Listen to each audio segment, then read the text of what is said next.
A história da nossa gente é formada pela sua diversidade de povos e costumes, culturais e crenças das mais variadas regiões do país. São histórias que vão compondo a nossa história. E aí está o fascínio. O estudo da história consiste em fazer uma leitura viva, dinâmica e reflexiva dos acontecimentos passados, reconstruindo seu contexto e trazer para o agora seu aprendizado, pois o passado é referência para se entender o nosso presente e sua reconstrução nos ajuda a esclarecer determinados modos de vida em nossa sociedade. Segundo questionamentos do nosso presente que lançamos este olhar para o nosso passado. Nas décadas de 20 e 30 do século passado, o Brasil era praticamente um país agrícola. A maior parcela da população vivia nas áreas rurais. O país dava os primeiros passos de uma economia agrária para uma economia industrial. A abertura de estradas, a construção civil e os grandes arranha-céus são exemplos de desenvolvimento desse período.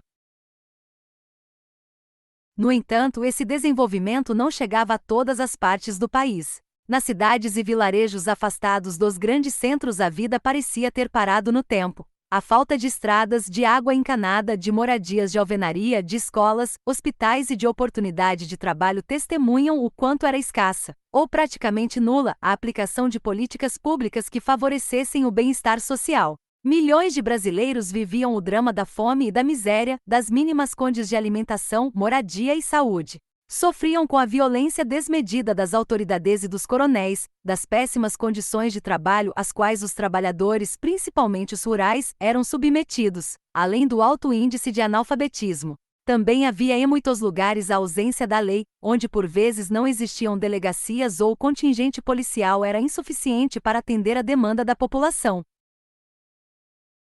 Tudo isso resultava no aumento da violência, onde o mais forte subjugava o mais fraco através da força das armas de fogo. O cangaço nasce nesse contexto e problemática social, como um fenômeno surgido na segunda metade do século XIX no Nordeste brasileiro. Era formado por homens e mulheres oriundos das mais variadas cidades nordestinas, sem condições econômicas. Muito embora haja exemplos de cangaceiros de situações econômicas que, se não era abastada, estava certamente acima da média geral. Pericaz, 2010, pp 33, 35, que pelos mais variados motivos, vingança, fugitivos da justiça, pobreza, criminosos procurados e mesmo por se identificar com aquele tipo de vida dentre outros, juntavam-se em bandos para assaltar, extorquir, ou até mesmo estavam a serviço de coronéis que os contratavam como assassinos de seus desafetos ou inimigos políticos. Vagavam pelas caatingas e sertões nordestinos, invadindo cidades, povoados, vilarejos e fazendas, desafiando o poder público e a figura autoritária dos coronéis. Assim, o cangaço aparece como um grito contra a tirania das autoridades ditazusos de poder dos fazendeiros coronéis contra os latifundiários, que tomavam as terras das pessoas simples à força ou através de manobras ilícitas em conluio com cartórios, juízes, delegados e outras autoridades que tinham a incumbência de preservar a lei e a ordem. Seus atos, sua bravura, o medo que despertavam, tudo ia contra uma cultura de domínio e exploração há muito enraizada na mentalidade das nossas elites. A questão central desse trabalho é de aprofundar aspectos dessa problemática, buscando nos pormenores da história respostas para entender o contexto em que esses homens e mulheres estavam inseridos e o que os levava a ingressar no cangaço.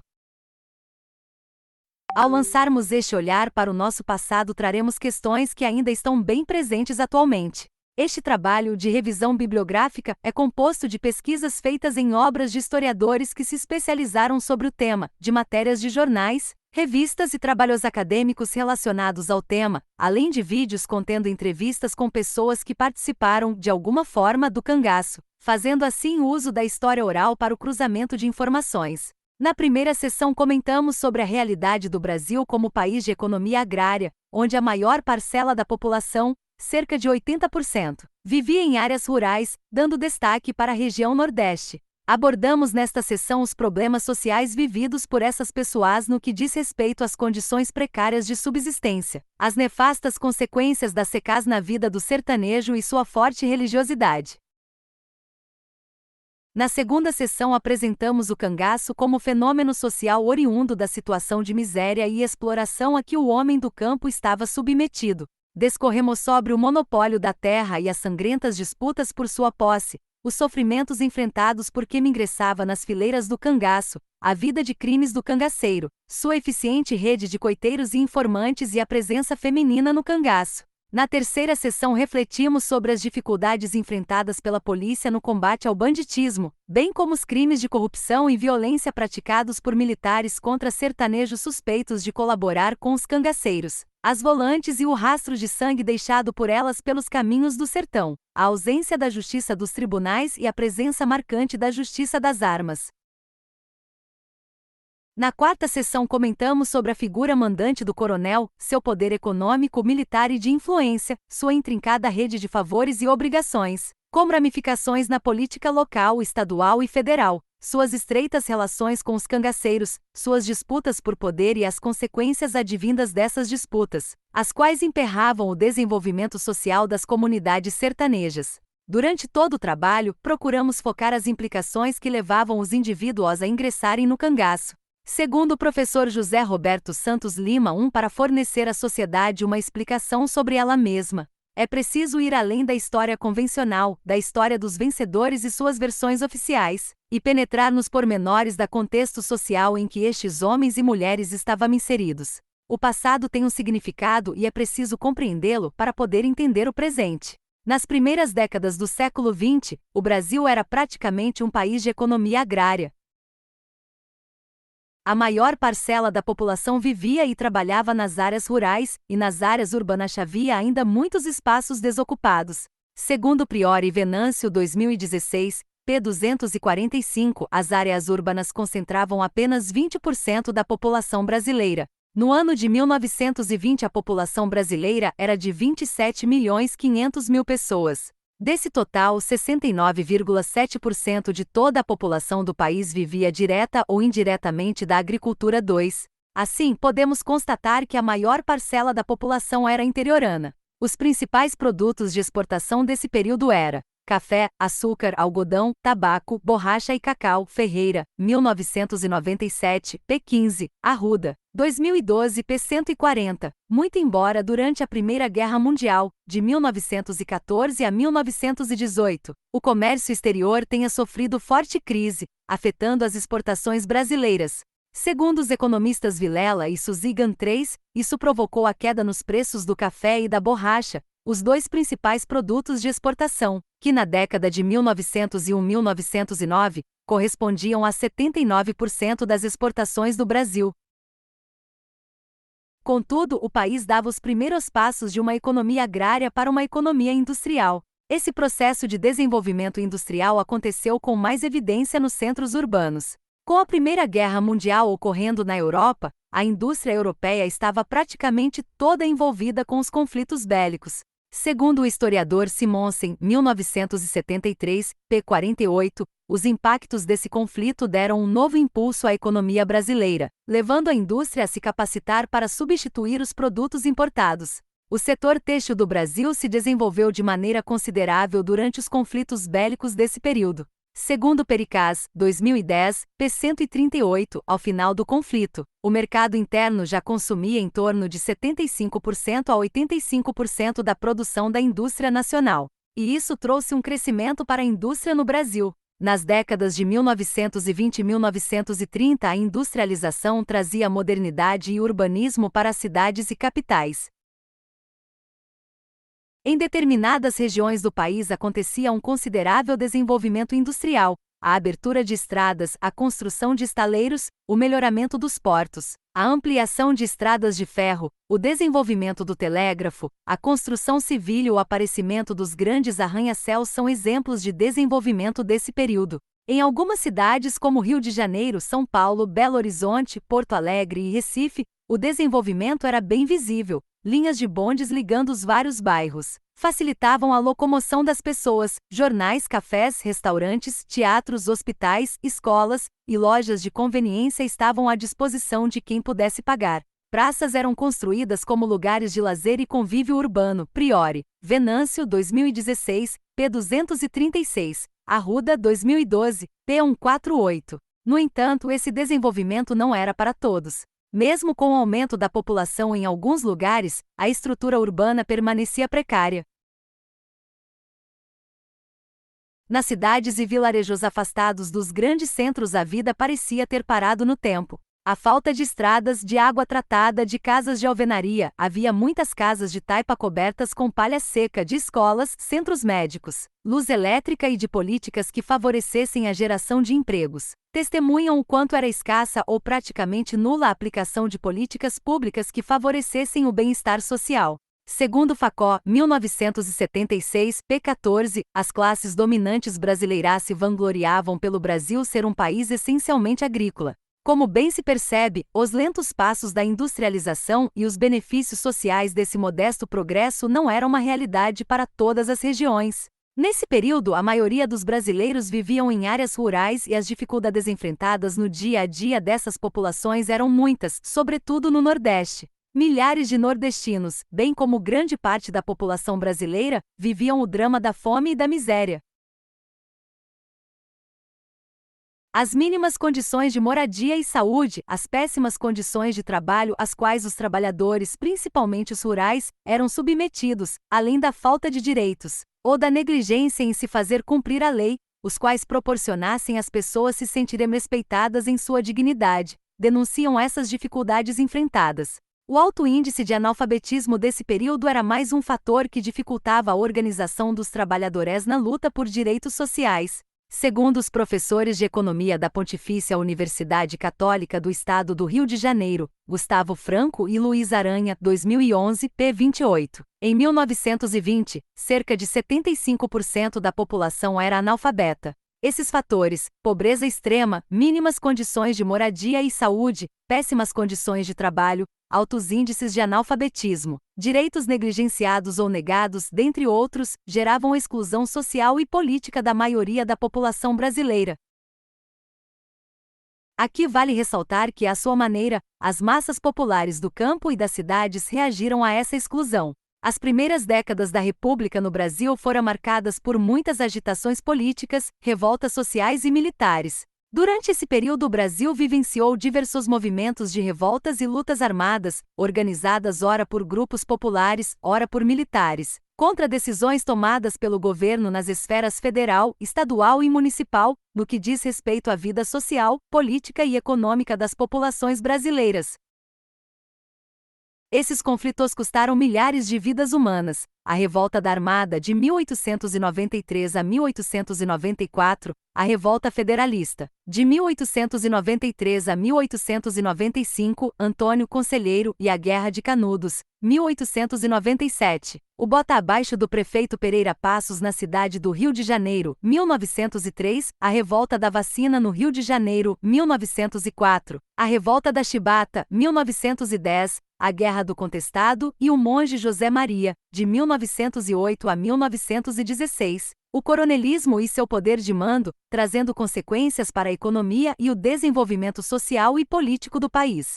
Sobretudo para as cidades nordestinas, ocorrido no Brasil desde meados do século XIX até as décadas de 1930 e 1940, quando o Brasil vivenciou o Estado Novo da Era Vargas, de 1937 a 1945, e a ditadura que foi instalada no país. Nos dias atuais ainda há resquícios de coronelismo, sobretudo no Nordeste brasileiro. O cangaço, que surgiu por volta da segunda metade do século XIX e que durou até o final dos anos 1930, também faz parte desses movimentos de revoltas e lutas armadas. 2. O Nordeste e suas sub-regiões. O Nordeste tem uma diversidade incrível de pessoas, de hábitos, de sotaques, de tradições, de culinária, de fauna e de flora. E essa diversidade se estende à religiosidade, aos festejos populares e aos costumes. As 4 sub-regiões mais características do Nordeste são: a Mata Área Verde, que se situa próxima ao litoral. De sua vegetação original resta bem pouca. Nessa região as chuvas caem com maior regularidade e suas terras são mais férteis, se comparadas com as outras regiões nordestinas. Ela abrange desde o Rio Grande do Norte, estendendo-se por todo o litoral nordestino até a Bahia. O Agreste 4 é uma área de transição entre a mata, o litoral e o sertão. Ele abrange 6 estados: Rio Grande do Norte, Paraíba, Pernambuco, Alagoas, Sergipe e Bahia, possui clima semiárido e é uma região menos seca que o sertão. Os principais produtos aí cultivados são o milho, a mandioca, o feijão, o sisal, o algodão e o café. O artesanato, a pecuária e a policultura representam importantes fontes de renda. O Sertão é a maior sub-região do Nordeste, localizada entre o meio-norte e o agreste. É uma região com terra de baixa fertilidade, onde predomina a caatinga. Sua região abrange mais da metade do Nordeste, o Ceará e parte dos estados do Piauí, Rio Grande do Norte, Paraíba, Pernambuco, Alagoas, Sergipe e Bahia. A região sofre com a irregularidade das chuvas e longos períodos de seca. O meio-norte, essa região abrange parte do Piauí e o Maranhão, onde penetra a floresta amazônica. Destacam-se em sua vegetação a mata dos cocais e o cerrado. A economia baseia-se no cultivo do palmito, do algodão, da cana-de-açúcar e do arroz. O cangaço surgiu no ambiente geográfico do Sertão e do Agreste, uma área muito extensa e que abrangia boa parte do território nordestino. Para se entender o cangaço, se faz necessário entender o contexto político e social das primeiras décadas do século XX. Situá-lo no ambiente sertanejo, compreendendo o dia a dia de um homem do campo, seu trabalho, seus costumes, sua religiosidade, suas angústias e sofrimentos, bem como a realidade do coronelismo nordestino. O sertanejo é difícil labuta pela vida segundo Pericá V. O Brasil em 1920 tinha uma população de 27.500.000 habitantes e o Nordeste possuía 36,7% desse total. Já em 1941, o Conselho Nacional de Geografia 6 afirmava que o Nordeste tinha uma extensão territorial de 838.801 km². As belezas naturais existentes na região, sobretudo os rios, as matas e as praias do litoral, de exuberante beleza, contrastam como o Sertão e a Caatinga, locais de terra dura e áspera e que, como já dito acima, ocupa mais da metade da área total do Nordeste. Durante os períodos de estiagem, essa região se torna ainda mais desoladora. A paisagem formada por campos secos, de solo acinzentado, vegetação rasteira, árvores de pequena estatura com troncos retorcidos e ressequidos, o calor abrasador e um imenso céu azul celeste, quase sem nuvem alguma, traz um aspecto de melancólica beleza. O silêncio devorador e inquietante é quebrado apenas pelo som do vento, o rastejar de algum animal ou o canto seco e triste de algum pássaro em busca de comida e abrigo. Por onde antes corria um córrego ou um pequeno rio, durante o período da seca o chão fica ressecado, em forma de torrões rachados pelo sol causticante. A região da Caatinga é composta por um solo difícil, hostil, de temperatura alta e sem chuva, ou quando chove é de quantidade ínfima para abrandar aquele cenário de chão pedregoso e seco. O pé de mandacaru e os arbustos espinhentos parecem desafiar aquela natureza de beleza mórbida, dura e trágica. As pessoas que vivem na Caatinga desenvolveram ao longo dos tempos uma maneira própria de aí viver. Na escassez de tudo, sobretudo da água, nada é desperdiçado, desde os utensílios domésticos, provenientes de peles de animais e troncos de árvores, as roupas e calçados, desde a alimentação, precária para a maioria das famílias sertanejas, e aliviada por alguma plantação, criação de aves, cabras ou de algum gado. A água, líquido precioso e vital para a sua sobrevivência, encontrada muitas vezes a centenas de metros de sua morada, e que é barrenta, salobra, escura e sem tratamento algum. Nas caatingas e por fim nos cerrados, desenvolveu-se uma economia pastoril, associada à produção açucareira, como um real desenvolvimento do lugar e assim, uma significativa melhora na vida das pessoas. Antes era uma economia bastante limitada. As necessidades eram muitas. Arruda 2012 p. 138, afirma que já durante o Império e depois com a implantação da República, os trabalhadores do campo viviam em condições de pobreza extrema. Para Euclides da Cunha 2016, p. 116 crescer.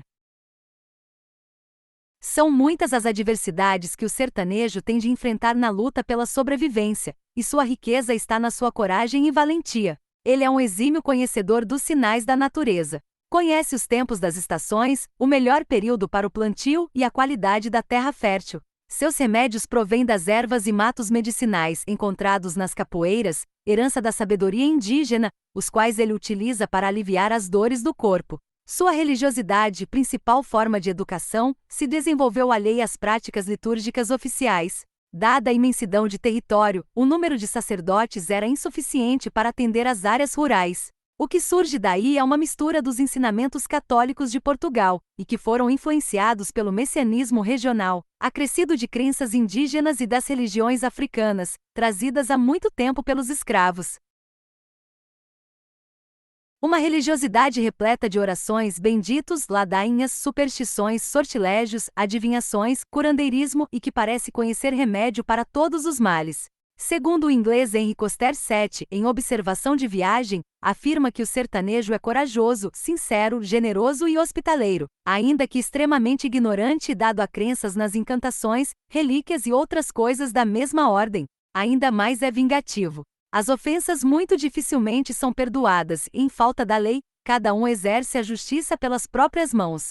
Os sertanejos moravam, e ainda em nossos dias há muitos que moram, em casas dos prédios que existiam nos interiores nordestinos também tinha condições precárias de habitação. O historiador sergipano José Anderson do Nascimento, 1998, p. 15, afirma que no início dos anos de 1920, 74% dos prédios rurais não tinham instalações sanitárias, 78% não possuíam luz elétrica e 55% tinham piso de terra batido.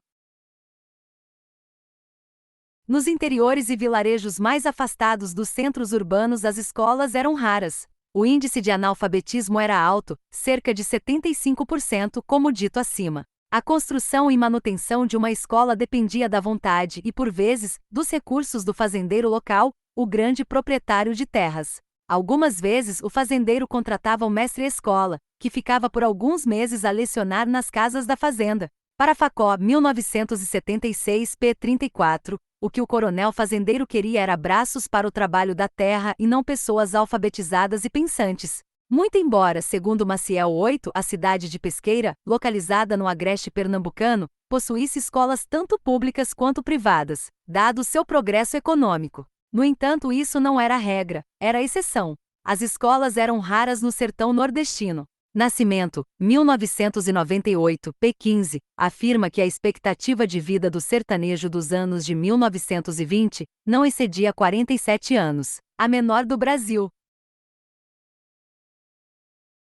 Ele sofria com a diarreia, a desnutrição, a anemia, úlceras e problemas gástricos, consequência da má alimentação e da ingestão de água não tratada. Ainda nos de 1970, a esquistossomose e a desnutrição eram as causas de boa parte da mortalidade infantil no Sertão 9. O trabalho no campo começava cedo e se desenvolvia sob o sol escaldante e o solo árido. A falta de água era uma constante, dependendo da região e das condições do tempo. As atividades laborais do campo eram as mais diversas: roçar, destocar, semear, cavar valetas para o plantio de cana-de-açúcar, cuidar de animais. Serviço feito por ferreiros, vaqueiros, carpinteiros, dentre outros profissionais, trabalhar no corte da cana, na colheita, na casa de farinha ou nos engenhos de moagem de cana. Com o devido consentimento do patrão, esse sertanejo pobre podia manter uma pequena roça. Havia também o trabalho de jagunço, homens armados que eram contratados pelos fazendeiros para fazer sua segurança, a de seus familiares e de suas propriedades. Eles representavam o braço forte do fazendeiro, o qual através das armas fazia valer sua lei e sua ordem. Os jagunços também serviam a seus patrões assassinando seus desafetos e rivais políticos. Esses homens se juntavam em bandos armados e percorriam as fazendas à procura de serviços encomendados pelos fazendeiros e donos de engenhos. Nascimento afirma que os jagunços praticavam vários crimes em pequenas cidades da região do Agreste, saqueando, matando e incendiando propriedades. 10. Esse sertanejo sem posses era obrigado a conviver com os fantasmas da fome e da sede, durante os períodos de estiagem, o cansaço do trabalho exaustivo, a violência do campo e a perda de entes queridos. Sem trabalho ou sendo explorado quando arranjava uma ocupação remunerada, sem uma moradia digna, sem terra, vivendo na ignorância que lhe estava reservada, fez-se ao estado de miséria a que estava submetido, sem perspectivas de melhorar suas condições de vida, vez por outra envolvia-se em crimes de honra, de vingança, de rixas familiares. E isto era um passo para ingressar na vida de banditismo, tornando-se muitas vezes jagunço a serviço de algum fazendeiro local. A ausência do poder público facilitava essa triste realidade. O cangaço nasce daí, desse contexto e problemática social, como um grito de desespero e revolta de homens e mulheres, oriundos das mais variadas cidades nordestinas, contra o abuso de poder dos fazendeiros coronéis, contra a tirania das autoridades ditas cultura de domínio e exploração há muito enraizada na mentalidade das nossas elites. Dramáticas consequências da seca. A seca representa um verdadeiro flagelo à vida da comunidade sertaneja. Durante o século XIX, vários períodos de estiagem assolaram a região Nordeste, causando prejuízos ocorridos na região. Segundo Edivaldo Pacote 12, a população da área atingida era de aproximadamente 1,7 milhão de habitantes. O número de mortes causadas pela fome, a sede, a febre amarela, a varíola e pelas mais diversas doenças em consequência da seca, segundo a estimativa de Eloy de Souza 13, chegou a 500 mil pessoas. A crueldade da seca nada respeita e a tudo devora. Plantações, rebanhos, rios, açudes, tudo sucumbe. E o homem do campo se vê obrigado a ir embora. Multidões de flagelados famintos percorriam longas distâncias, fugindo da seca, em direção às cidades maiores e para as capitais de províncias. Em busca de abrigo, centenas de pessoas se amontoavam em ruas, praças e lugares ermos, embaixo de árvores, a implorar a caridade alheia. O número de habitantes de cidades do Ceará, da Paraíba, do Rio Grande do Norte e de Pernambuco aumentou de forma desordenada, trazendo a mendicância, a prostituição, o roubo, brigas, crimes e doenças. Esses acontecimentos dramáticos chamaram a atenção das autoridades locais, bem como a do governo imperial, a exigir medidas de socorro e providências. O imperador Dom Pedro II chegou a prometer, em lágrimas, vender as joias da coroa para que nenhum sertanejo morresse mais de fome. Nascimento, 1998, p. 13. A ajuda do governo chegou em forma de víveres e mantimentos para os retirantes e flagelados, perfuração de poços e cacimbas, a criação de obras públicas, criando assim empregos temporários e evitando, de certa forma, a migração desordenada. Esses recursos, porém, eram demorados, mal administrados e insuficientes. Fugindo da seca, milhares de sertanejos migraram para o Amazonas, para trabalhar na extração da borracha ou para os cafezais de São Paulo. As condições de penúria também levavam outros tantos sertanejos à esfomeada, sem ter dinheiro nem condições de esperar pela distribuição de comida. Acabava Desordeiros Roube 14. O próprio Jesuíno Brilhante, de 1844 a 1879, cangaceiro com fama de protetor dos pobres, assaltava os armazéns e comboios que transportavam alimentos, doações do governo às vítimas da seca. Nascimento, 1998, p. 16. Na luta pela sobrevivência, esses sertanejos pobres procuravam trabalho nas chamadas centenas de homens, mulheres e crianças, inchada ao ombro, ficavam a esperar que algum fazendeiro os contratasse para o serviço no campo. Os mais robustos eram escolhidos, ficando a grande maioria a amargar a dura sorte do desemprego e da fome. 15. Ainda segundo Pericaz, esses trabalhadores contratados trabalhavam em média 11 horas por dia, 6 dias por semana, recebiam baixos salários e viviam sob total subserviência para com seus patrões. Outras secas com periodicidade entre 8 e 10 anos se sucederam, com destaque para a seca de 1915, na qual o estado do Ceará foi bastante castigado. Com a falta de chuva desde os últimos meses de 1914, a terra secou, arruinando com plantações e matando animais em várias fazendas. Centenas de trabalhadores foram dispensados em consequência da seca. Segundo Sobrinho 16, no passeio público de Fortaleza, 3.000 pessoas se aglomeravam em péssimas condições. Promiscuidade, sujeira, pessoas maltrapilhas, sujas, esfomeadas e doentes, causavam um espetáculo de verdadeira miséria humana. Os fazendeiros menos abastados abandonavam suas terras, enquanto outros vendiam suas propriedades por preços muito baixos. Agentes do governo pagavam passagens de trem para que os retirantes chegassem às cidades próximas e evitassem as fadigas da caminhada. De lá muitos eram embarcados para trabalhar, em condições desumanas, na extração da borracha no Amazonas, sempre necessitando de mão de obra. Os que não conseguiam as passagens de trem, seguiam a pé para as cidades próximas. Percorriam longas jornadas, travando uma verdadeira batalha de resistência pela vida. Muitos morriam pelo caminho de sede, fadiga e inanição. Os que conseguiam chegar às cidades onde a seca não era tão severa, chegavam muito cansados, doentes, sujos, esfomeados, as roupas aos farrapos e descarnados. Escassas políticas públicas, a ajuda governamental, insuficiente que era, ficava, muitas vezes, sob o domínio e conveniência de determinados grupos da região. A escritora Raquel de Queiroz, que foi contemporânea desses dramáticos acontecimentos, escreveu em 1929 um romance intitulado Sofrimentos Vividos por Aquelas Pessoas, fazendo um paralelo com os personagens da história. Esta seca ceifou, segundo Pericaz 17, a vida de 30 mil cearenses e expulsou do estado 42 mil pessoas. Nas 3 primeiras décadas do século XX, o governo tomou várias providências no combate à seca. Em 1904 foram criadas 3 comissões: Comissão de Açude e Irrigação, Comissão de Estudos e Obras contra os Efeitos da Seca e a Comissão de Perfuração de Poços, sendo substituídas 3 anos depois pela Comissão de Açudes e Irrigação. Entre 1905 e 1909, diversos açudes e poços foram construídos no Ceará, no Rio Grande do Norte e na Paraíba. Em 1909 foi criada, por meio do Decreto número 7.619, a Inspetoria de Obras contra as Secas, IOCS, posteriormente chamada de Inspetoria Federal de Obras contra as Secas, 1919. Esse órgão, com fundos do governo federal, realizou a construção de estradas, açudes, perfuração de poços, linhas telegráficas e barragens, além de solicitar a colaboração de técnicos internacionais. Em 1924 foi criada a Caixa Especial das Obras de Irrigação de Terras Cultiváveis no Nordeste brasileiro, a qual eram destinados 2% da receita tributária da União, acrescido de outros recursos. Em 1932 foram criadas as Frentes de Trabalho pelo paraibano José Américo de Almeida, então ministro da Aviação e Obras Públicas 18, durante o governo de Getúlio Vargas. Era uma tentativa de evitar que os flagelados famintos, em bandos, invadissem as cidades vizinhas ou ainda migrassem em direção ao sul e sudeste, sem recursos para se instalarem e sem qualificação adequada para as novas modalidades do mercado de trabalho, aumentando assim o número de periferias, cortiços e favelas.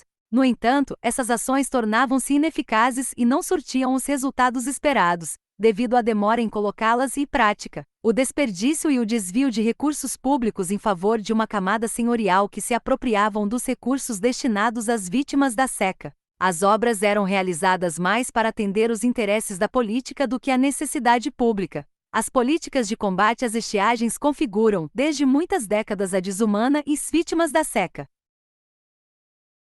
Recursos que deveriam ser utilizados para amenizar os efeitos da seca são desviados para satisfazer interesses particulares. Estradas são abertas, barragens e poços são construídos no intuito de valorizar as terras de ricos fazendeiros, proporcionando o enriquecimento ilícito de políticos, empreiteiros e agentes públicos corruptos. A seca em si não significava motivo para se ingressar no cangaço, mas as consequências dela advindas: a falta de trabalho, a carestia dos alimentos, a fome, a perca de plantações e de animais, a exploração nas fazendas, as ajudas governamentais que, mesmo sendo insuficientes, eram desviadas para servir a interesses particulares. Revoltados com tais condições de vida, alguns indivíduos se aventuravam na vida do crime, ingressando na vida de cangaceiro, saqueando propriedades e cometendo roubos nas estradas. O cangaço, significado da palavra cangaço, o tema cangaço, com as suas mais diversas facetas, permanece bem atual, e mesmo extinto há quase 8 décadas, continua a despertar a atenção de historiadores, sociólogos, pesquisadores e um número cada vez maior de estudiosos. Segundo a maioria dos autores, quicílio para designar os objetos que o cangaceiro trazia pendurados ao corpo. Domingos Vieira 19 afirma que são os utensílios de pessoas humildes. Em sentido figurado, indica a relação de subordinação ou dependência do homem simples da roça para com o coronel. No imaginário popular, o termo está associado a indivíduos que se juntavam em bandos para cometer crimes nos sertões nordestinos e que agiam de maneira independente, sem que estivessem submetidos ao domínio de algum coronel. Assim, o termo designa a luta armada de sertanejos que se rebelaram contra um regime de opressão e miséria, sofrida pela maior parte da população nordestina, sustentado pelo poder dos coronéis, ocorrida no final do século XIX e que se estendeu até as primeiras décadas do século XX. Eles eram admirados por uns, que exaltavam seus feitos por desafiar o poderio e os desmandos dos coronéis e da polícia, e odiados por outros, que os acusavam de praticar os mais violentos crimes. Os cangaceiros representavam os sertanejos sem perspectivas, sobreviventes de uma terra sem justiça, que desafiavam a toda uma estrutura social, a qual tinha em seu alicerce o poder de mando dos coronéis. Para muitos, ser cangaceiro significava ter coragem, ter dinheiro e ter fama. A gênese do cangaço está associada a questões sociais e ao latifúndio no Nordeste. Cangaceiros eram vítimas de monstro ao esquecimento toda uma multidão de miseráveis, as consequências terríveis da seca, da exploração desmedida e de toda sorte de injustiças sociais. Facó, 1976, p. 8, ainda afirma que o monopólio da terra era uma das principais causas que geravam o cangaço. O monopólio da terra, um dos problemas crônicos do nosso país, é o agrário, sobretudo no que diz respeito sobre a posse e o uso da terra, o que tem gerado muitos conflitos e mortes ao longo dos séculos. No início da colonização, em 1534, o rei português D. João III dividiu o Brasil em capitanias hereditárias. As justificativas para a repartição das terras era a necessidade de povoamento e a propagação da fé católica, levando a luz da civilização e humanidade aos habitantes do lugar. Na verdade, o que se fazia era a concessão de grandes extensões de terras para os nobres donatários, fidalgos da casa real e ricos comerciantes, alguns ligados à coroa por terem ocupado importantes cargos na burocracia estatal. Era um processo de terceirização em que estes donatários explorariam as terras da nova colônia, buscariam povoá-las e trabalhá-las para gerar riquezas. Dela obteriam lucros, pagando o imposto do quinto à coroa. O monarca receberia lucros sem fazer grandes investimentos. Os donatários podiam aplicar a justiça conforme seus critérios. Em suas atribuições podiam fundar povoamentos, cobrar impostos, aplicar penas de prisão, degredo, multas, castigos físicos e pena de morte. Para os auxiliares mais próximos era concedidos privilégios, e um deles era a doação de terras. Assim a terra era concedida através de apadrinhamento, troca de favores, laços familiares e cartas de concessões, as sesmarias. O sistema de sesmaria era um consentimento expedido, a princípio, pelo rei de Portugal, depois pelos donatários, governadores e autoridades governamentais, o qual concedia uma determinada extensão de terra para alguém cultivar, povoar e pagar tributo ao governo por um período de 5 anos. O objetivo era desenvolver o cultivo nas terras consideradas das sesmarias, desabrigava centenas de moradores nativos de suas terras, em favor de privilégios concedidos a poucas pessoas que gozavam da amizade das autoridades ou que tinham com elas algum parentesco. Durante o Brasil Império, as terras muitas vezes ficavam ociosas, sem serventia alguma, enquanto seus donos moravam nas capitais das províncias. Era um sistema de latifúndio improdutivo. A Lei de Terras, Lei nº 601, de 18 de setembro de 1850, tornou pública, ou seja, sob o poder do Estado, todas as terras devolutas, aquelas que não pertenciam ao domínio privado. Esta lei determinava, entre outras coisas, que a única forma de acesso à terra era através da compra junto ao Estado e apresentava os direitos e deveres dos proprietários de terra junto ao Estado, abolindo em definitivo com as sesmarias.